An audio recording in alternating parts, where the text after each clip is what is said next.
Hello, എല്ലാവർക്കും SR കറിവെടിലേക്ക് സ്വാഗതം. ഇന്ന് നമ്മൾ ഉണ്ടാക്കുന്നത് ബീഫ് പെപ്പർ റോസ്റ്റ്. അടിപൊളി ടേസ്റ്റാണ്. റോസ്റ്റായിട്ടും ഡ്രൈ റോസ്റ്റായിട്ടും എടുക്കുക. നല്ല സ്പൈസി ആയിട്ടാണ് ഉണ്ടായിരിക്കുക. അതിനായി ഞാൻ എടുത്തിരിക്കുന്നത് 1/2 കിലോ ബീഫ്. അത് നല്ലവണ്ണം വാഷ് ചെയ്ത് ഇതുപോലെ കട്ട് ചെയ്ത് കുക്കറിലേക്ക് ആഡ് ചെയ്ത് കൊടുക്കുക.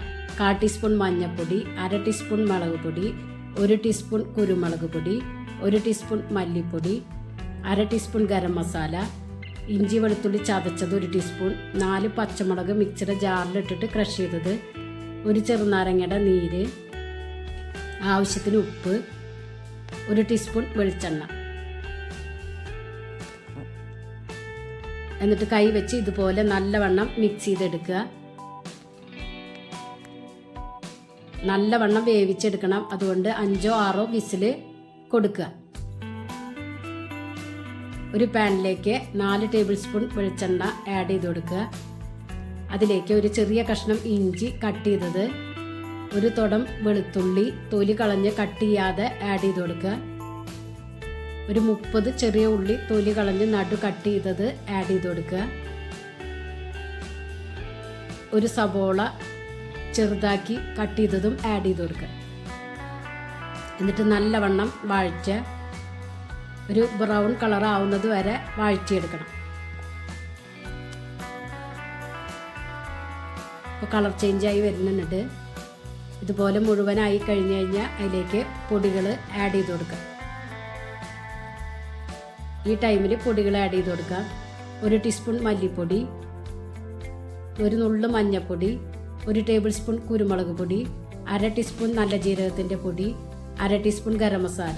നല്ലവണ്ണം ഇളക്കി പച്ചമണം മാറിയാൽ കുക്കറിൽ വേവിച്ച് വെച്ച ബീഫ് ഇതിലേക്ക് ആഡ് ചെയ്ത് കൊടുക്കുക.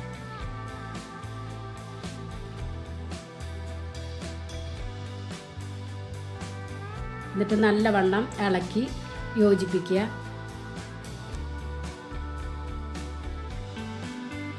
ഇടയ്ക്കിടയ്ക്ക് ഇതുപോലെ ഇളക്കി കൊടുക്കണം, അല്ലെങ്കിൽ അടി പിടിക്കും.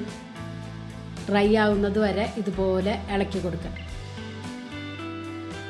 ഇതിലേക്ക് 1 ടീസ്പൂൺ പെരിഞ്ജീരകം മുഴുവനോട് കൂടിയുള്ളത് ആഡ് ചെയ്ത് കൊടുക്കുക. നല്ലവണ്ണം ഇളക്കി യോജിപ്പിക്കുക.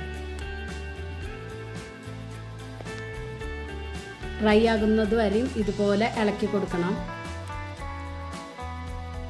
ഞാനിപ്പോൾ ഈ ഒരു കൺസിസ്റ്റൻസിയിലാണ് എടുക്കുന്നത്.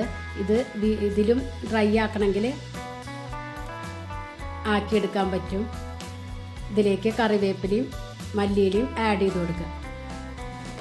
എന്നിട്ട് നല്ലവണ്ണം ഇളക്കി യോജിപ്പിക്കുക. സ്റ്റൗവ് ഓഫ് ചെയ്തതിന് ശേഷം ഒരു 2 പച്ചമുളക് നടു കീറിയത് ആഡ് ചെയ്ത് കൊടുക്കുക. എന്നിട്ട് വീണ്ടും മിക്സ് ചെയ്തെടുക്കുക. അടിപൊളി പെപ്പർ റോസ്റ്റാണ്. എല്ലാവരും ട്രൈ ചെയ്ത് നോക്കി ഫീഡ്ബാക്ക് അറിയിക്കുക. നിങ്ങൾക്ക് ഈ ചാനൽ ഇഷ്ടമാവുകയാണെങ്കിൽ പ്ലീസ് ഒന്ന് സപ്പോർട്ട് ചെയ്യുക, സബ്സ്ക്രൈബ് ചെയ്യുക, ലൈക്ക് ചെയ്യുക, ആ ബെല്ലൈക്കൺ ഒന്ന് അമർത്തുക. അപ്പോൾ ഞാനിടുന്ന ഇതുപോലുള്ള വീഡിയോസ് നിങ്ങൾക്ക് കിട്ടും. Thank you.